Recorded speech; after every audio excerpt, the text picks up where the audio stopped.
Now, so what you're saying, just saying about, what you're just saying about hurting. I'm not capable of it. I don't have it in me. I don't think I've hit anybody in anger since maybe I was like 13 years old. Violence is, You abhor violence. Yeah. How many times have you stopped me from pounding people into the ground? I mean, it's not like I can't stop. I mean, I don't have the power, but violence is something that it's traumatizing to me, and I don't believe that it ever solved anything. Although I seriously, although there have been attempts on my life, as a result of my journalism and my press activity, because I have exposed some major corruption, major crimes, and I have been. It's well documented that there was a brutal attempt on my life by a Democratic Party official called General C. Wilmore, and I've been. Did you have your gun on you at that point when he had? I did not have my gun on me. No, okay. I did not have my gun on me, and that's when I first, I didn't know what to do because the police wouldn't do anything and they were covering it up, and so I started to contact Victoria. I think it was Victoria Benjamin at that point, but she is known now as Victoria Pearson, who's the RPD legal counsel, the Commonwealth's Attorney's Office, numerous police sergeants, and this was all after. There was an eyewitness that happened at the SunTrust Bank building downtown. There's surveillance video. Who was the eyewitness? Lee Shoemake. I did an interview with her, did I not? I think I did. I think we did. I was there when we were talking at the state. Lee is very much involved in and there are many others in a lot of my journalistic endeavors, because Lee and I and Shirley Harvey and a couple other folks, we blew the lid off of the election fraud and the voting machines not working in Virginia and the balloting being rigged. And we were in discussion with the Federal Bureau of Investigations about that. And the FBI was aware of all of these things. And according to myself and Lee Shoemake, the FBI was taking the information we were feeding them about the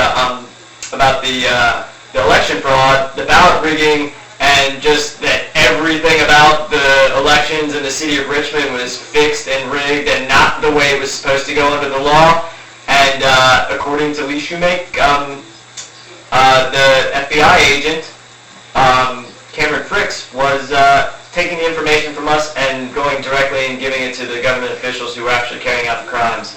But that's not the only FBI whistleblowing we've been doing. But she was the witness that witnessed General C. Wilmore attempt to kill me. It was pretty cut and dry. We went through two Commonwealth's attorneys after the statute of limitations was up. When it finally went to trial, just because we made so much of a stink about it, and we contacted all these folks publicly, and so that was the attempt. And I had a warning from a former Democratic candidate for Congress that's called Rick Law, and he contacted me and warned me that Wayne Powell and J.C. Wilmore, etc., and they work with John McEachin, Tim Kaine, Governor Terry McAuliffe. They're officers in a Democratic committee in the city of Richmond. They're also Bar Association attorneys. That they were dangerous and that they had broken into his office while he was a candidate for Congress running against Eric Cantor, and they were threatening him because he wanted to run again in 2000. I guess it was, when did they run? He wanted to run again in 2014 against Eric Cantor, but Wayne Powell wanted to run. And if I said the wrong year, this is what was happening. And so when he started his PAC, that's when I started getting contacted by Democratic Party officials, including J.J. Minor, who was having a meeting with me conspiring against Rick Waugh, saying Rick Waugh was doing everything, and that he states that Wayne Powell and Wayne Powell's crew, including J.C. Wilmore, vandalized his campaign office during the campaign where Rick Waugh was running as the Democrat against Eric Cantor. So that's a little side note, I guess. Right. Well, so that just shows that there's a history of them coming and attacking you to shut you up, to make you stop. Secret Service. You got that recording, you know. Homeland Security. And when he attacked you, that was when you sent me the photos of the back of your head, and I did the report on that too. Of course. So I've been you reported on right. this, and no one else reported on that. But the other things that we've been talking about, they've been reported on even in the Warren Buffett owned local media, to various levels. Okay, now tell everybody. For debate. This is fact. It's a fact. It's out on the internet. It's on the internet. Right. Speaking of internet, tell everybody about your press history, where you've worked. Just a brief overview of your, I got involved in politics after the 2000 election when I realized, as well as anyone else who saw, that the election was, just rigged. It was fixed. Voting is fake. It's all rigged. So that's when I started my activism. And I guess that was when I would have been like 26 years old at that point. I'm now 41. I got involved in anti-war activity, which included me writing for the Richmond Free Press. I would do analysis of geopolitics, local politics, and in Richmond Times Dispatch, just letters to the editor, Richmond Free Press, The Voice. I started getting involved with the Democratic Party. I've been a member of the Richmond Democratic Committee up until the point where I was getting death threats and actually attempted murder was carried out against me by officers in the Democratic Committee that we just stated, J.C. Wilmore. I was an elected delegate to the State Democratic Convention in 2012. I was a delegate to the 7th District Congressional Convention in 2008 and 2012. So I've been an elected Democratic Party official 3 separate times. I was the precinct chair for the Richmond Democratic Committee, so I was precinct chair of the local Richmond Democratic Party from 2004 to 2008, I think, but I'm not absolutely sure. It could have been 2004 to 2006. Yeah, we're just giving an overview of stuff you've done. Right. People can go look it up. I got involved in activism and was involved in organizing anti-war rallies where I and others were attempting to make the nation stand up and take notice that crimes were taking place and that we were paying for the slaughter and torture of a lot of folks overseas. Got involved obviously with the unconstitutional actions that folks are being burdened with here in the United States, and then started becoming what's known as a economist. That's what they call me on TV. A civil rights activist. That's what they call me on TV. And a geopolitical analyst. They call me that on TV. Can you name a few people, speaking of that, that you've been up against or on that, you had said earlier? Max Kaiser, Webster Tarpley. Webster Tarpley, Bill Still, Edward Griffin. I mean, I don't want to leave names out, but, when I go on, they used to put me up against Brett Badowski, who is, I don't know, he's a writer or an editor for the Hill magazine. We used to be on, or several times we've been on television together on debate programs. The editor of the Independent UK. I've been on. Basically, you've seen. Yeah, Press TV now. TV, okay. Is another. I mean, that's what I would go on with Max Kaiser and all the TV editors and newspaper editors. I also have been going on Al-Alam TV. And in that case, I go on and do debate programs with Russian government officials, Syrian government officials, Egyptian journalists, worldwide journalists, Canadian journalists. I'm an expert, and we are experts. We work together. We have a news team, and we put the facts out there. And we get the news straight. We get everything out there that's accurate. Or as accurate as we can find at the moment, and if it's not accurate, we verify facts. We verify it. We verify facts. And we document it. It's not made up. It's not fabricated. It can't be ripped apart and torn apart like when they fabricate lies against me and slander me and impugn my character. It's only because we are exposing them, and we do it on Al-Alam TV, InfoWars. InfoWars has covered my information. Weren't you on Bilderberg 2012 on InfoWars? I was one of several organizers of the Occupy Bilderberg operation and the protest at the 2012 Bilderberg conference in Chantilly, Virginia. Right, and they had you on the air. The official. Well, first they had me on the official. I think, one of the only things on the official protest website, the Occupy Bilderberg website, because I held a press conference which was covered by WRIC television and WTVR television in front of the Federal Reserve. Oh, and of course Silver Persinger, a local news media. And that was the press conference for the Occupy Bilderberg event, which was not very far away, about 90 miles away in Chantilly, Virginia. So we made a press conference, and it was covered and then put out there in the news media.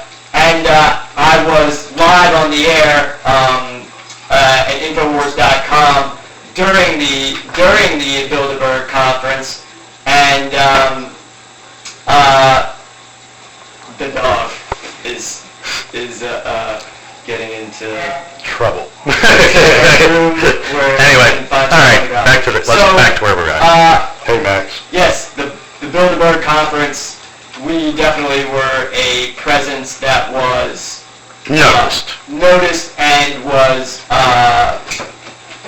put out there by what I consider mainstream media, which is Alex Jones. I mean, it's seen by more millions than the actual CBS or ABC Evening News and right. There's. Okay, so there's numerous instances of you appearing on camera on TV that millions of people can go. Chris Dorsey, let's look it up on YouTube, or let's look it up on. Give everybody your YouTube channel. It's Richmond Peace at YouTube. Okay. And I think I can name maybe some of the things that I'm most known for. Okay. Of course, the thing I'm most known for is a series that was produced by Press TV. And I will say that, because I forgot about this, when I work for Press TV, I work in the CBN building in Washington, D.C. I also work at the PBS studio on Sesame Street in Chesterfield County, Virginia. And I also work at at the PBS studio in the basement of the Virginia State Capitol. And I've worked at the Virginia State Capitol and been paid by Press TV.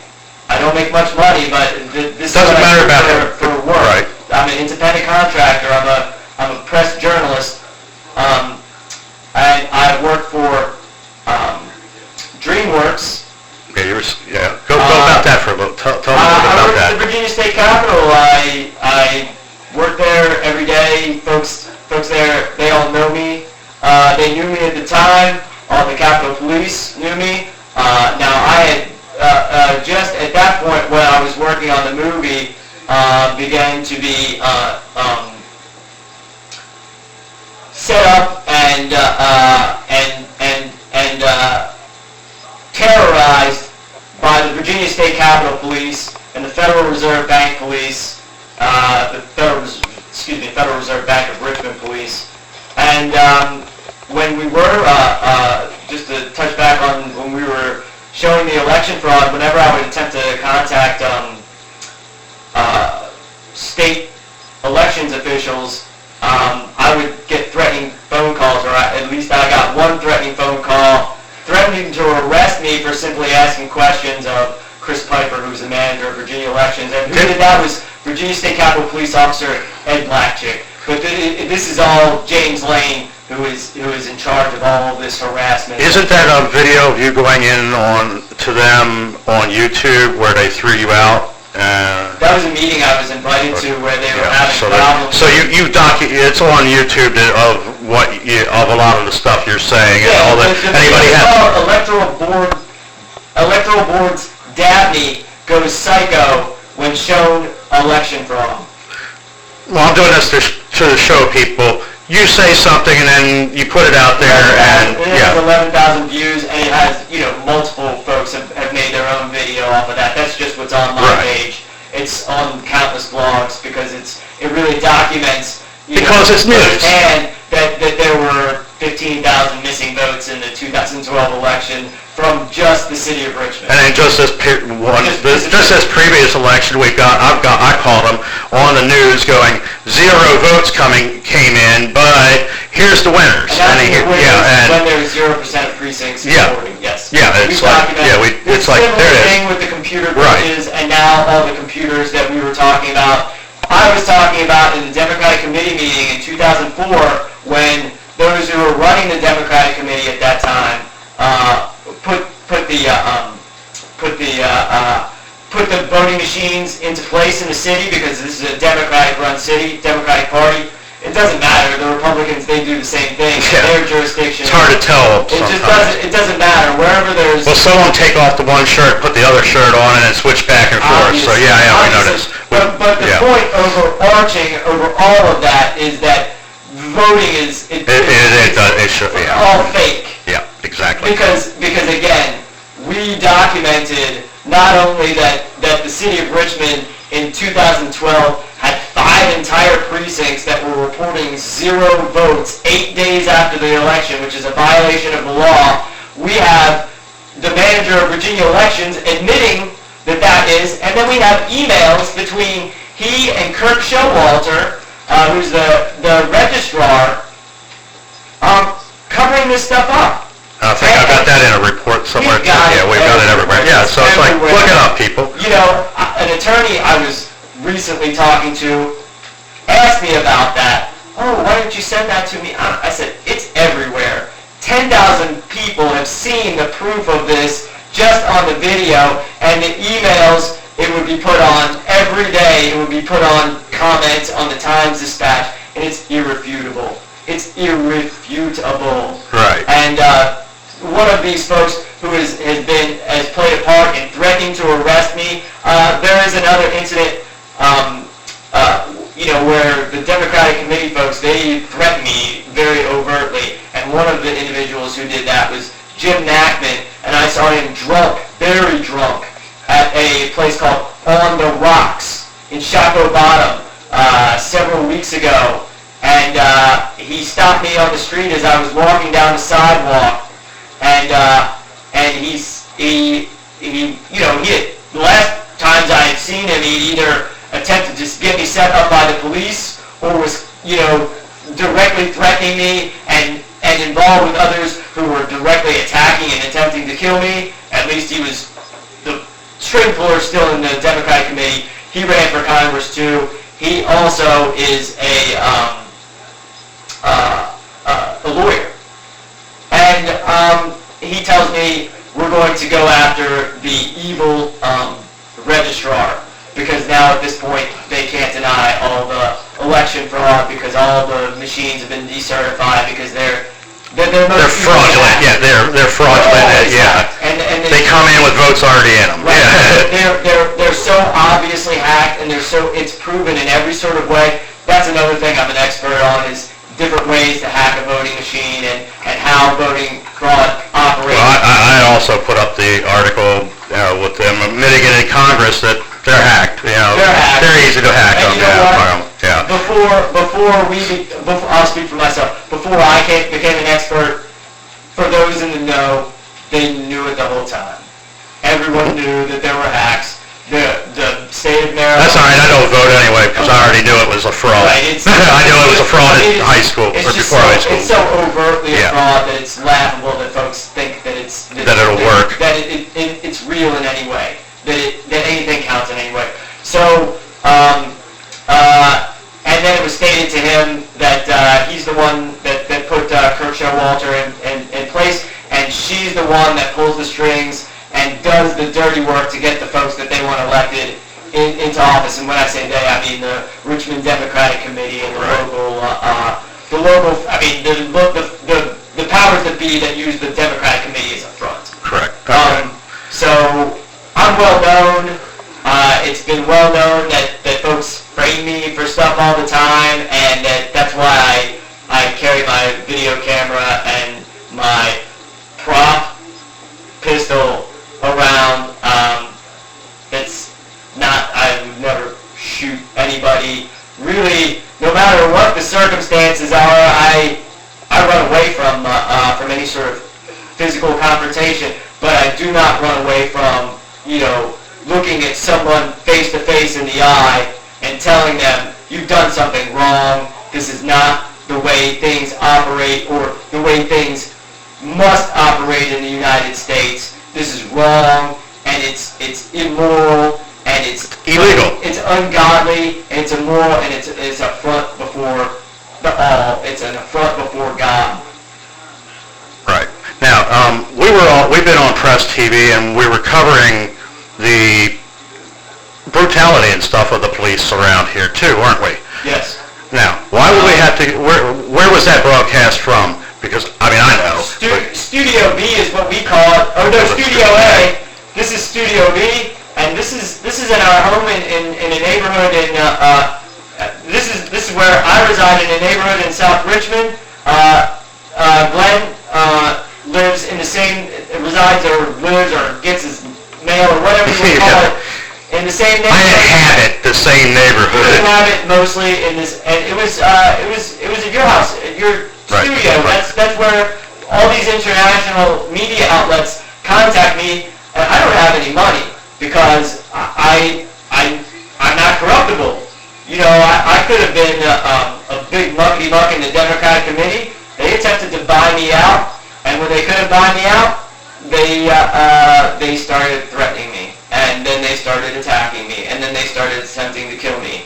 And folks know that this is very well. They know this very well. This is not real. As we said, this is not up for debate. It's been well documented. When we had our talk, we were discussing things with members of the Bar Association, and they all know. They all know this. The lawyers and judges, they all know all of this, because the clerk of the court is the one that carries out. They have to carry out the election fraud in Virginia, and the new clerk of the court is the same as the old clerk of the court. Same work pattern, same partners, same political cronies, etc. The usual suspects that we always know because we watch them, we got them on film, right. we're watchers. Them on the street, And another thing, when they attempt to frame me, they'll do like crazy stuff, like say, send the Secret Service by my house, and that's usually after I've been overtly attacked. In this case, it was overtly attacked by a sheriff's deputy when I was asking C.T. Woody simple questions about his documented violations of the law, which have cost the taxpayers like, I don't know, $20 million at this point with all the lawsuits. I always say billion. I mean, it's up there, people. It's up there. We don't know because it keeps... We count the jail and the slush funds and the kickbacks with the jail. Yeah, it's not up there, but it's spread out, and it's not spread out to a lot of folks. It's spread out only to a certain number of folks. So, like the CIA, or no, the Secret Service and Homeland Security will... Well, you're close. CIA, too. It's all the same work. They came by my house, and I thought that after that happened, that they were going to be done with the frames because, they would make statements like, you're threatening, we got this anonymous document saying you're threatening Bobby Scott and who's a congressman, and Dwight Jones, who's the mayor of the city of Richmond. And I know these guys are all, and C.T. Woody, who actually just sent somebody to attack me, and Barack Obama. I mean, and like, it's so laughable because, the video is up there, but they filed a privacy complaint against me and had it removed from YouTube because I was freaked out. I called the media and was on the phone with a Channel 6 news producer during the entire time that except for he got scared and hung up the phone, and you heard enough of it, and it was all on YouTube. And then I would spend the next hour on the phone with Alex Bryan, who is another news producer with Channel 6, about the incident. And I videotaped that conversation too, and she got very upset. But all of this is for my protection because I continually am being set up by these... Everybody. By the powers that be, whoever they may be. That went away, and they didn't want to further go into anything because obviously when they're asking me questions about, Barack Obama and Bobby Scott, it's like, either I know these folks and they need to stop inviting me inside their homes and inside their offices because there's videotape of me inside Bobby Scott's office from years before, inside Dwight Jones' house, I know these folks, and the folks that I don't know, You don't want to know. I don't care to know them. I don't have any association with these folks except, that I go on international television and I discuss their policies. I'm a journalist. This is what you do. I'm a press man. Yeah, you're press. This is what I do, and like I said, my stuff, my videos, my news stories, and other media actions, they've been seen by millions of individuals. I go on WCLM radio, I don't know, maybe like over the past 5 years, maybe like, I don't know, like 5 to 8 times a year. Last year we filmed there for 2 to 3 months that we were doing the... Every week. Yeah, every week. Basically, some guy would... And okay, now, how you've been at City Hall with me. How well do they know me at City Hall? I mean, looking at... They know us both. Yeah, exactly. They know us. They know exactly what we're going to do. Right. They know we're never going to hurt anybody. They know we're not in this to hurt folks. We're in this to help people. We're not to hurt people. We're to help people. Even the folks that come after me and attempt to kill me, I would never do that to them. I would never ever do that to them. I want to see them held responsible for their actions, and thus far, nobody's been held responsible. Nobody in officialdom has assisted in any way. Everybody has shown themselves to be, pretty cowardly. Well, this is a fiefdom anyway, so we've already shown all this. Of course. But, yeah, okay. So we're just getting back to the press part then. So we've established that the only thing that you're missing is a press pass. That this point. I mean, everything else is press. No, You're I press. don't need a pass. Yeah, you shouldn't need a piece of plastic that says to do what you need to do. I've got, Press TV had one of their local, the woman who used to book me, Jacqueline. She would send me emails like demanding, that I pay the IRS. I mean, that's one thing I will definitely admit that I don't do. I definitely don't pay the IRS because I don't need to pay anything. That would be like, that would be like some of the organizations around here that are, like Monsanto running the march against Monsanto. If you paid the IRS, then why would you go march against the Fed? Yeah, I mean, that's kind of, you know what I mean? Yeah, so right, yeah. so I certainly don't Yeah, you're not a pay the hypocrite. IRS, but I do have proof that Press TV that is located in America at the CBN building in Washington D.C. and located internationally in Tehran, Iran, is very interested in somebody that they may have paid like $3,000 in 1 year to pay their taxes on it. So I will say that I have pay stubs. I have proof that I have been paid by these. Well, not only that, your face has been on TV. I mean, countless times. So come on, people, this is ridiculous. 80 to 100 times. Well, and what we've done, and all, so yeah, people, come on. I mean, this is getting a little ridiculous. Yeah, it would, it's been. If you haven't seen it, you're not paying attention. If you haven't seen the International Banking Cartel or Four Horsemen of Banking, which is it's the same video series, or it's also called Rothschild Conspiracy, Federal Reserve Bank, and the International Banking Cartel, the Bank for International Settlements. You don't really know. You don't really know anything. Then you're not paying attention. Yeah. Okay. All right. So yeah. All right. Well, I think that was pretty good. I think we'll end it there, and we'll call it a night. And thank you. Yeah. This whole thing is very it's very wrong. Everything. Yeah. What they're doing to you is wrong. What they're doing. What they've done to you is immoral and wrong. So we'll leave it at that.